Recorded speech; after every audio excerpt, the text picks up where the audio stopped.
Hoje nós vamos falar sobre uma EdTech, o que é uma EdTech. Estamos aqui com a Maíra Pimentel, que é a fundadora da Tamboro, uma EdTech, e presidente do Conselho de Educação da Associação Comercial do Rio de Janeiro.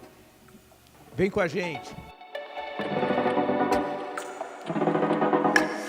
Maíra, me conta, o que é uma EdTech, Maíra? Conto, vamos lá. EdTech está dentro, né? É uma empresa que está dentro de um ecossistema de inovação, com foco em educação, tecnologia e inovação, né? Então, quando a gente pensa nas startups, que são empresas que nascem com base tecnológica para resolver problemas reais do nosso dia a dia, Brasil e mundo, a Tamboro se posiciona como uma EdTech, ou seja, a gente hoje tem experiência trabalhando com criança e jovem, escola pública, jovem que está no ensino superior, mas atualmente, na verdade, nos últimos 5 anos, a gente foca em trabalhar com treinamento, desenvolvimento e microcertificação de equipes que estão na ponta de operação de grandes empresas, né? Então, a gente trabalha com formação de frentista nos postos da BR, consultoras da Natura, equipes de vendas da Nestlé. Então, hoje a nossa pegada está muito focada em discutir e trabalhar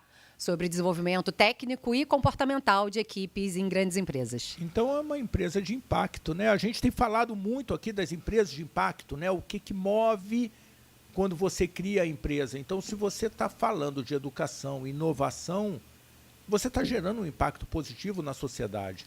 Isso é quase que uma premissa, né? Eu acho que todo e qualquer negócio de educação, ele, por essência, gera um impacto social positivo na sociedade. Eu sou dessas que tem uma crença absoluta que a gente não vai falar de desenvolvimento econômico e social no Brasil se a gente não passar pela educação, e especialmente se a gente não passar pela educação pública, que é onde temos aí cerca de 88%, 90% das crianças e jovens do Brasil, né? Então, sim, por premissa, inclusive o nome Tamboro, que é o nome da startup, ele já carrega isso no seu DNA, é uma palavra indígena, cujo significado é para todos, sem exceção. E isso tem muito a ver com a nossa crença, né, de como a tecnologia é uma oportunidade para a gente romper barreira, romper fronteira, chegar onde ninguém chega, levando conteúdo e metodologia de altíssima qualidade para desenvolver o potencial máximo de qualquer pessoa nesse país. Então, foi com esse desejo que a gente empreendeu com a Tamboro, né, Samara e eu, que é minha sócia, cofundadora da Tamboro comigo. E por sermos um negócio de impacto social, reverberamos, independente de ser na escola, no ensino superior ou dentro dos ambientes empresariais e corporativos, né, essa missão, né, de contribuir com o desenvolvimento de cada uma das pessoas que usam Tamboro no seu dia a dia. Que bacana, que bacana. E que história é essa de parar aqui no Conselho de Educação da Associação Comercial, uma entidade que daqui a pouco está fazendo 215 anos. Como é que isso funcionou? Como é que você, uma empreendedora, numa EdTech, de repente olhou e falou assim, que proposta diferente, mas será que isso é bom para mim? É bom para a minha empresa? É bom para o meu ecossistema? Como é que eu vou colaborar melhor com a sociedade? E como isso é bom para mim? Como é que funciona? Olha, foi super inusitado, inesperado e, enfim, foi um presente, né? Assim, essa lembrança do meu nome para assumir, né, nessa gestão como presidente do Conselho de Educação. A minha trajetória na área de educação e inovação começou há 20 anos atrás. Eu me formei em comunicação social, fiz jornalismo pela UF, mas eu me formei no final da década de 90. Então, eu peguei esse boom da web comercial no Brasil. Trabalhei no KD, lembra do KD? Primeiro buscador nacional, claro, né? Que lembro do KD. Então, eu trabalhei no KD, do KD saí, fui trabalhar em agências que desenvolviam os sites. KD era o nosso Google da época. É, exatamente, né? Só quem viveu sabe. E aí comecei a trabalhar com tecnologia, e apesar de ter feito jornalismo, os meus chefes na época percebiam que eu tinha lá uma determinada habilidade de liderança e coordenação, e eu fui trabalhar em empresas de tecnologia, ou seja, me desconectei, né? Foi a minha primeira transição de carreira não intencional, no final das contas, né? Então, hoje a gente fala muito sobre trabalhar por propósito, transição de carreira. Costumo dizer que eu fui um pouco à frente do tempo, e há 20 anos atrás essa história começou. De web, eu fui trabalhar com telecom. E em telecom, já com desenvolvimento de conteúdo para mobile, eu resolvi que eu queria trabalhar com impacto social. Isso tudo vai chegar aqui em como que eu assento, né, aterrizo aqui na CRJ. E aí fui trabalhar no antigo Instituto Telemark, que hoje é Instituto Oi Futuro, dentro da diretoria de educação. E lá a gente já trabalhava muito com projetos de pesquisa, junto com universidades, especialmente com a USP, com a Escola do Futuro da USP, mapeando o que estava acontecendo no mundo e no Brasil sobre tendências de uso de tecnologia da informação e da comunicação para a melhoria de processos de aprendizagem de crianças em escolas públicas. Então, minha história começa aí. E neste momento, já que depois virou eFuturo, né, lançamos alguns projetos de parceria público-privada, projetos internacionalmente, inclusive reconhecidos como NAVE, o Núcleo Avançado em Educação, que tem uma escola aqui na Tijuca, né, que é o Colégio Estadual José Leite Lopes, e também em Recife, numa parceria com o governo do estado de Pernambuco. Eu conheci a Bel Queres. E a B, que sempre trabalhou com educação, especialmente educação infantil, já tinha participado de alguns conselhos aqui da casa e falou, poxa, Maíra, existe agora na CRJ, né, uma visão de pensar o Conselho de Educação também olhando para todo esse impacto da tecnologia na nossa vida, né, e querendo pensar o futuro do trabalho, como é que a transformação digital está mudando, né, não só o nosso comportamento individual, o nosso comportamento social e que está também mudando aí totalmente a nossa trajetória profissional. E queria, então, saber se você não tem interesse em vir participar daqui da CRJ. E aí ela me contou o que era a CRJ. Né? Eu já tinha ouvido falar da CRJ, mas eu não tinha noção da potência, da capacidade e da plataforma que é essa casa, né, com mais de 200 anos de história, mas que veio se reinventando nesse processo. Então, se tem um valor que hoje eu, né, reconheço, admiro nessa casa, é a sua capacidade de buscar também se reinventar dentro dessa jornada. E aí aceitei o convite, até porque eu eu era, ou estou deixando de ser uma empreendedora que ficava resmungando que tinha que sair do Rio de Janeiro para fazer negócio em São Paulo. Anos eu falava isso, porque eu tenho que sair do Rio, tenho que ficar longe da minha família, né, ficar longe dos meus filhos, longe da minha cidade, da minha terra. Sou carioca da Gema, minha mãe de Nova Iguaçu, Baixada Fluminense Carioca, meu pai é Guadalupe, Ilha do Governador. Sempre, né, eles vieram aqui para, né, cresci no Flamengo, já circulei em vários bairros do Rio, mas eu era assim, empreendedora frustrada, sabe? De falar, cara, tem que sair do Rio para fazer negócio fora. O Rio é um tambor de ressonância.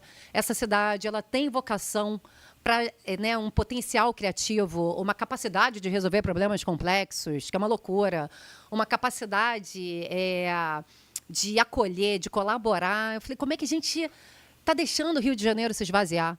Então, quando eu recebi esse convite para assumir como presidente do Conselho de Educação, foi muito com esse desejo de parar de reclamar, né, de que eu tinha que sair do Rio, arregaçar a manga e falar, bom, então agora eu tenho a chance de articular e de fomentar este mercado para desenvolver novos negócios na área da educação e gerar um maior impacto social positivo, porque é para isso que eu nasci.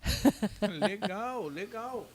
E você sabe que esse seu testemunho é interessante porque tem várias pessoas ali assistindo a gente e pensando assim, puxa, mas é uma entidade...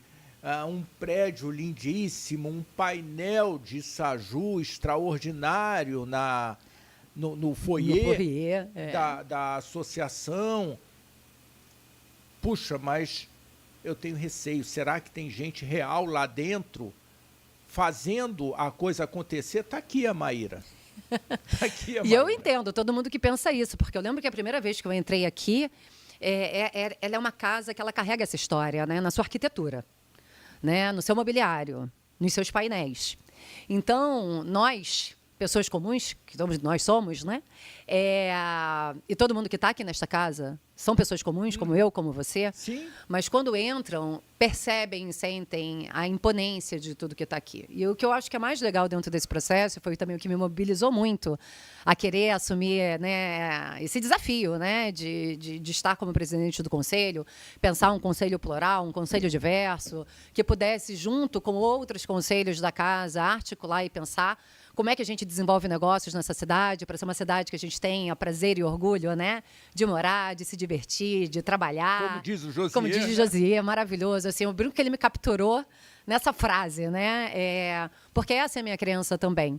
Então, sim, essa é uma casa que está aberta, que quer cada vez mais, na verdade, ser reconhecida como uma casa sem barreiras, sem fronteiras, para que outros empreendedores, empresários, não apenas do comércio, né? Porque isso é uma das coisas que a gente também fala, como a CRJ carrega no seu nome a questão do comércio, parece que ela restringe ao comércio. Mas ela não é. Ela é uma casa do empreendedor, do empresário, de quem quer fazer negócio dentro dessa cidade, desse estado. E no país, né, Maíra? Porque quando Dom João fez o ato de criação da Praça do Comércio, teve ali, naquele momento, em 1809, o que tinha no país era comércio. Sim. E comércio de produtos importados. Não existia uma indústria. Então, ela nasceu daí e virou a Associação Comercial do Rio de Janeiro. Uhum. Mas nós viemos nos reinventando, né? Perfeito. Quem participou da criação do telégrafo submarino, dos cabos submarinos, do telégrafo, a Associação Comercial faz parte do desenvolvimento. Na época, essa era a maior tecnologia que existia. Eu costumo dizer, o primeiro voo que cruzou o Atlântico Sul saiu daqui. Não sabia. Saiu daqui. E a Associação Comercial estava junto. Ficava do lado da nossa sede, que era ali a Casa França Brasil. Sim. Era uma praça, foi construída a sede, era a sede da alfândega no Brasil, Uhum. era a alfândega, né? Ali era o porto. Então,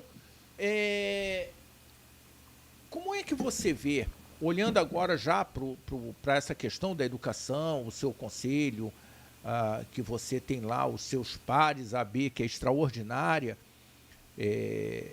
como é que você vê que você pode alcançar e fazer esse processo, colaborar nesse processo de transformação da nossa sociedade, que evidente passa pela educação, pela capacitação? Uhum. Como é que você vê, como é que você está pensando isso? E se você precisa de mais soldado, conversa com eles, porque eu acho que é bem Venham, por aí. juntem-se a nós. É isso aí, Não, mas é é isso bem mesmo. por aí. A educação, Ricardo, ela é uma questão de nação. Quando eu comecei a trabalhar com educação, e eu respeito demais todo e qualquer educador nesse país, formal ou não formal, eu fui entendendo e aprendendo, né? Eu trabalhei muitos anos com um educador mineiro, que já se foi, um dos autores da ECA, do Estatuto da Criança e do Adolescente, o professor Antônio Carlos Gomes da Costa.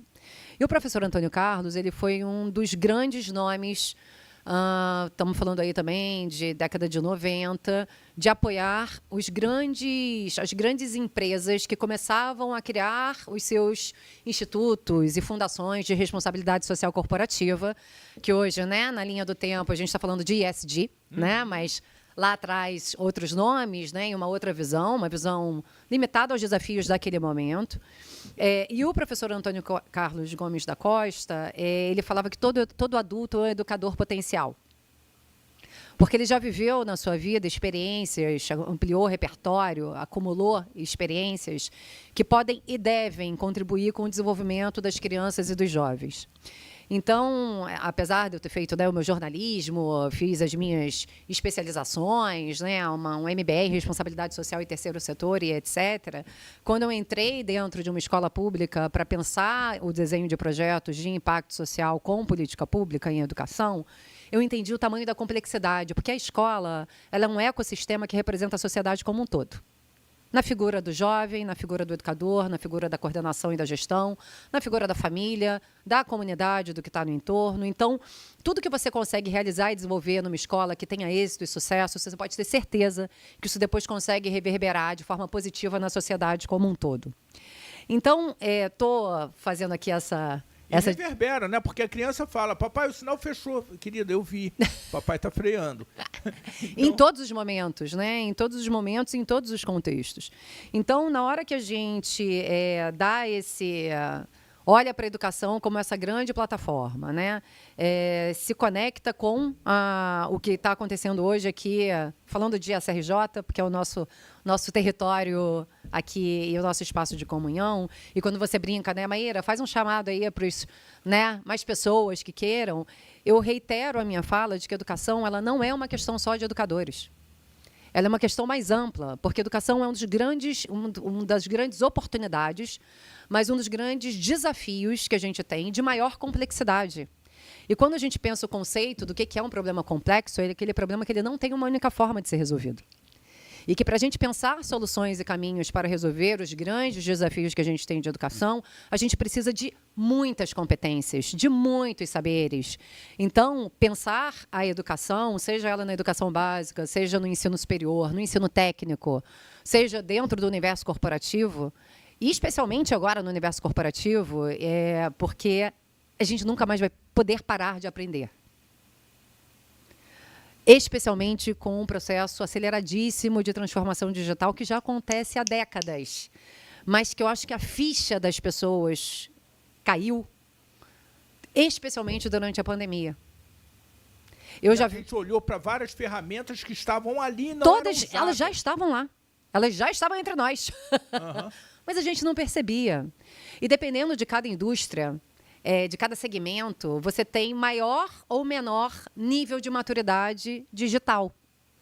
Então, o nosso desafio, né, e foi isso que a gente trouxe para o Conselho de Educação daqui, muito provocados pelo José, e esse é um convite para quem está nos ouvindo, a vir para cá conversar com a gente, trocar ideia, sugerir pautas, temas, seminários, fóruns, eventos. Colaborar, porque você só vai mudar a sua realidade a partir do momento que você mudar o conjunto Perfeito. Da realidade dessa sociedade que você pertence. Perfeito. Então, para de remar sozinho e entra nesse barco. Eu acho que é por aí, não é não, Maíra? Concordo 100%.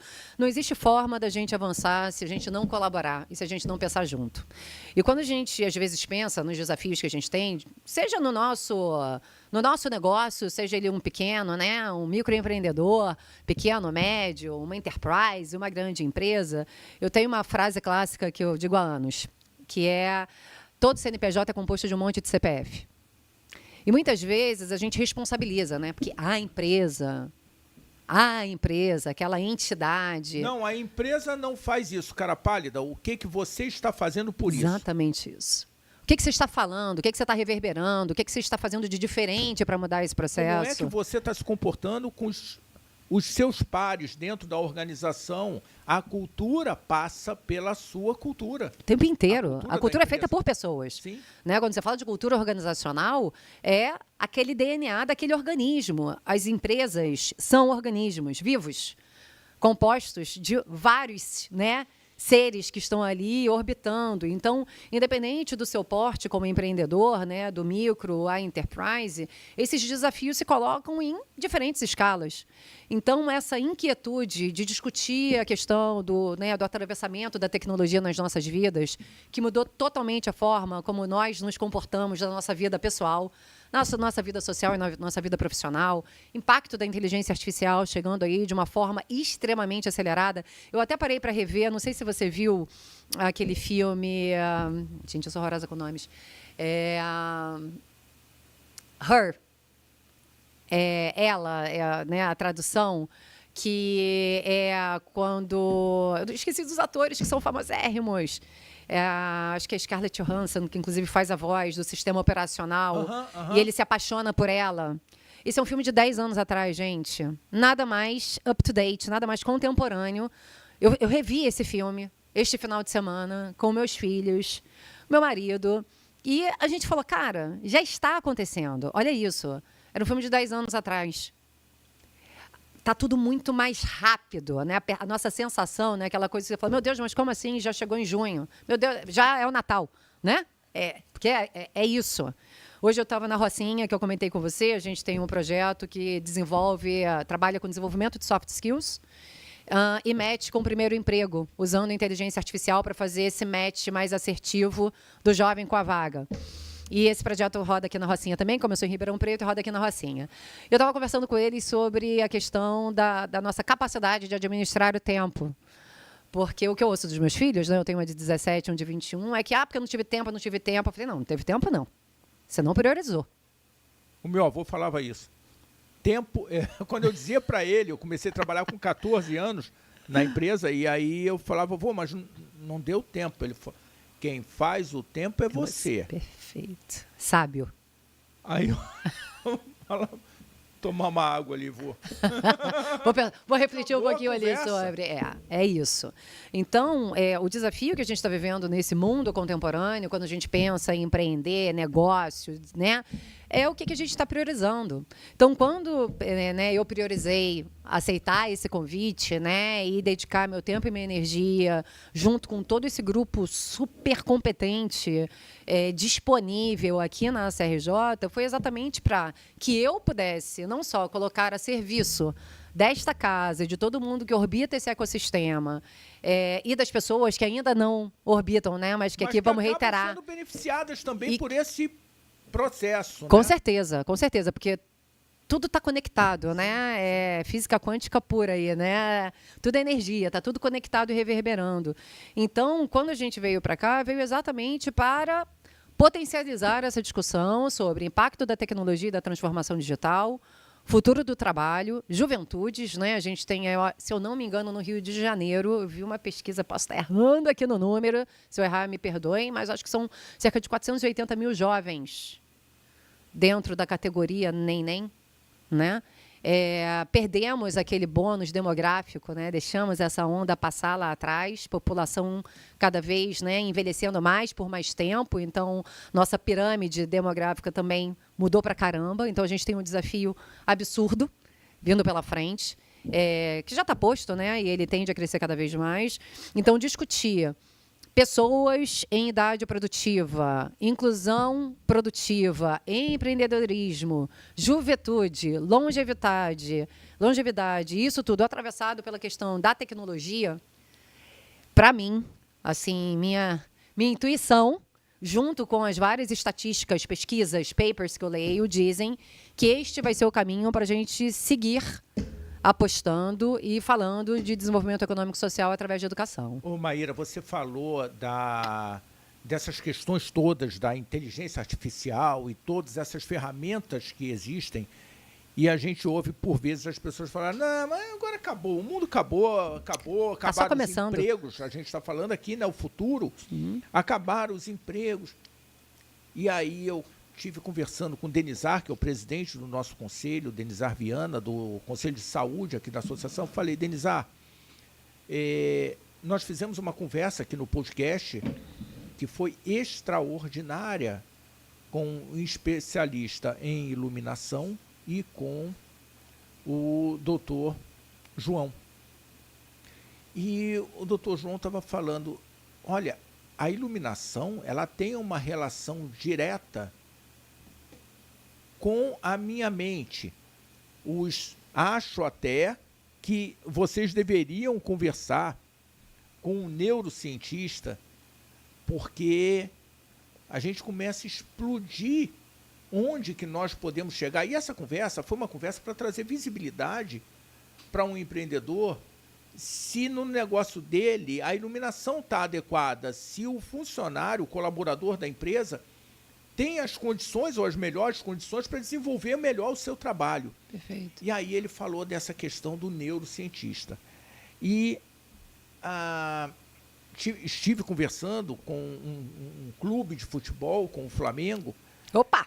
Nação, aqui, tamo junto. Pronto. E assim, qual é o degrau que o Flamengo pode subir, considerando o lugar que ele já está como business no esporte? Perfeito. Vamos tirar o coração um pouquinho de lado. Não, é um case, independente de eu ser rubro-negro ou não, é um case de sucesso. Um case mundial, está aí entre os 30 do mundo. E a discussão foi, bom, então a gente precisa de neurocientistas, eu quero trazer essa nova tecnologia da ciência para a gente conseguir resultado melhor com esses jogadores, com essa equipe de remo, de vôlei, as mulheres do futebol. Nós precisamos entender, subir. Falei, nossa, É isso aí. E aí falei com Denizar, a gente precisa chamar um professor Nicolelli, nós precisamos chamar pessoas. A neurociência é algo... Essa história. Ele falou, olha, o Jorge Costa e Silva é um cara excelente.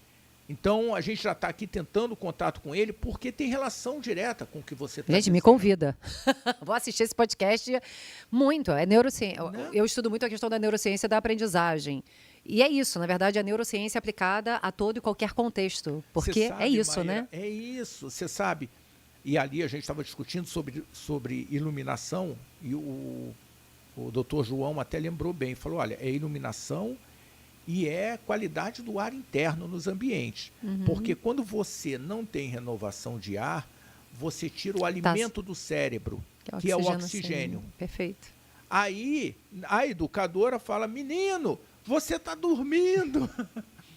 Peraí, será que ele está dormindo porque ele é um preguiçoso, que é a primeira leitura que se faz, é uma pessoa com pouca capacidade intelectual ou baixa capacidade intelectual, ou será que é porque o neurônio dele, por defesa, já começou a desligar que está sem alimento, sem oxigênio? Ou o quadro que ele está ali copiando ou aprendendo e assistindo a aula tem pouca iluminação. Aí o olho começa a lacrimejar, o cérebro fala, para de olhar porque não está te fazendo bem. Não está tendo resultado. Aí daqui a pouco o garoto está dando cabeçada. Como que a gente melhora essa questão? E acho que é um tema bastante importante até para se discutir. A infraestrutura adequada para a capacitação Com certeza. Desses alunos, né? Com certeza. Então, é Maíra, um dos muitos elementos, né? E a gente está falando de aluno, mas é isso, né? Desde a sala de aula ao ambiente corporativo, com a estrutura, né? Todas as coisas, assim, somos seres únicos, né? E somos seres impactados por tudo que está acontecendo no nosso cotidiano. Sim. Né? Eu lembro, sou de uma geração, né, que fala, não, porque eu separo a minha vida pessoal da minha vida profissional. Eu falo, gente, a minha é um vucu-vucu, sempre foi uma mistura só, até, e por isso, talvez, inclusive, eu tenha feito esse caminho para trabalhar com educação, inovação, propósito, impacto social, porque o trabalho sempre teve uma centralidade muito grande na minha vida, segue tendo. Eu sou uma mulher que ama produzir, ama ver o impacto, né, daquilo que eu estou dedicando, o meu tempo, a minha energia. Amo fazer pontes e conexões, então vou voltar aqui a fazer o convite, né, para que mais e mais pessoas que estejam nos ouvindo e que, de alguma forma, tenham se identificado com o que a gente está falando sobre educação, inovação, desafios ligados ao futuro do trabalho. Você trouxe aqui a questão da inteligência artificial e do medo, né, essa discussão, a fala, muitas vezes, pessimista, né, sombria. Fim do mundo. Na verdade, isso dá uma escala completamente diferente. Completamente diferente. E tudo depende da forma como nós vamos lidar com isso, né? Eu comentei que eu estava na Rocinha hoje falando sobre ferramentas digitais com jovens que fazem parte desse projeto. E a minha fala para eles foi exatamente a de provocação, dizendo, meu amigo achou que ia terminar o ensino médio e que ia começar a trabalhar e que ia parar de estudar? Achou que ia terminar o ensino médio, quer fazer o ensino técnico, quer ir para uma faculdade ou quer empreender? Achou que vai parar de estudar? Amigo, você vai estudar todos os dias da sua vida. Eu todo dia acordo e me faço a seguinte pergunta, o que eu vou aprender hoje? E ao final do dia, eu escrevo aquilo de novo que eu aprendi. Porque se todos nós, independente da idade, não realizarmos que se a gente não estiver aprendendo algo de novo todo dia, isso significa que a gente está morrendo aos poucos. Exato. E que a gente está ficando para trás. Exato. E vivemos no mundo contemporâneo, né? Como diz Bauman, né? Da liquidez, da fluidez. A gente não pode se dar a esse luxo. E a gente tem um desafio, Maíra, gigante na educação. Será que nós seremos seres com um conjunto de informações muito grande, um conhecimento largo e extenso e pouca profundidade? Como é que a nossa sociedade vai viver com poucos especialistas? Será que nós teremos poucos especialistas? Olha, eu não acredito nisso. Eu acredito que, desde que o mundo é mundo, ele vai se reinventando no processo. Eu entendo, na verdade, que a gente está vivendo desafios globais climáticos, para falar de algo, né, muito real que está acontecendo. Agora a gente está olhando muito para o Rio Grande do Sul, mas que já vem historicamente acontecendo no Brasil e fora do Brasil, onde especialistas se fazem cada vez mais necessários, né? Então, eu acredito muito no espaço do generalista, eu acredito no espaço do especialista, eu acredito no espaço dessas trocas de saberes, porque quando eu falo do generalista e do especialista, não é entendendo ou acreditando que cada um individualmente, dentro do seu quadrado, vai resolver as questões, não. Eu me especializo aqui, mas chega num determinado ponto que eu preciso dialogar com vários outros profissionais de forma colaborativa para que a gente seja capaz de resolver esse determinado problema complexo. Né? E aí eu não estou falando só de diversidade de competências e saberes, não. Estou falando também de diversidade racial, eu estou falando de diversidade de gênero, eu estou falando de diversidade, né, do tal do etarismo, né, que tanta gente discute agora, idadismo, que tem a ver com longevidade. Precisamos de pessoas diversas, com competências diversas, para resolvermos problemas complexos. Porque são as diferentes perspectivas e pontos de vista e repertórios que nos permitem pensar soluções criativas para resolver desafios como esses que a gente está vivendo agora. Isso tudo é educação. Olha, que aula, Maíra. Estou feliz da vida. Que bom. Então, quer dizer que você está recrutando soldados para essa batalha da transformação do Rio de Janeiro. Quero. Pessoas entusiastas. Com esse potencial de ecoar o som desses tambores para o resto do país, para a América Latina, e a nossa competência de fazermos amigos, né? Eu acho que é uma qualidade do Rio de Janeiro. É verdade, né? É verdade. Da gente estar ali sempre abraçando quanto mais acolhendo, né? E querendo fazer junto, e querendo aprender com o outro, né? Acho que essa é muito a nossa natureza, e sim, isso é um convite. Eu acho que toda e qualquer pessoa que seja entusiasta do tema, ou que esteja vivendo um desafio ligado a esse tema, né, que tem a ver com educação, tecnologia, futuro do trabalho e inclusão produtiva. Essa é uma casa que está aberta a isso, né? Eu, Maíra, estou na física, no CPF, digo isso como empreendedora da Tamboro, digo isso como, né, atual presidente do Conselho de Educação. Precisamos de mais pessoas discutindo e conversando sobre esse tema e pensando em soluções de como equacionar isso tudo. E pegando sua fala, fazendo aqui o paralelo e o trocadilho, né, com o nome da Tamboro, é isso, Rio de Janeiro como um tambor de ressonância, não só para a cidade, para o estado, para o Brasil, para o mundo. Porque uma das coisas que eu mais ouço dentro do universo do empreendedorismo, fundos de investimento, nacionais e internacionais, empreendedor brasileiro só pensa Brasil. Porque temos dimensões continentais, temos desafios que são desafios globais, e a gente acaba assim, se mesmando dentro do nosso continente, que, né, na verdade, é um país com vários países dentro dele, né? Isso também fica como uma provocação para quem está nos ouvindo e que é um empreendedor, é um empresário, entender que o seu produto, a sua solução, o seu serviço pode resolver uma questão global, né? Então, é uma visão de perspectiva. É verdade, ampliar esse olhar. É isso aí. Né? Você que está assistindo a gente, você percebe, nós não somos muitos, mas somos muito focados no desenvolvimento, na melhoria do ambiente de negócio, na melhoria da nossa sociedade. E tem uma turminha aqui extremamente competente. Vem para esse jogo, né, Maíra? Tamo junto, vamos juntos. Maíra, considerações finais. Considerações finais. Acho que eu encerro perguntando para você e para todo mundo que está escutando a gente o que você vai aprender hoje de novo. Excelente. Excelente. Então, eu não vou falar mais nada. O que você vai aprender hoje? Ou o que você aprendeu hoje? Você vai escrever o que você aprendeu para poder fixar?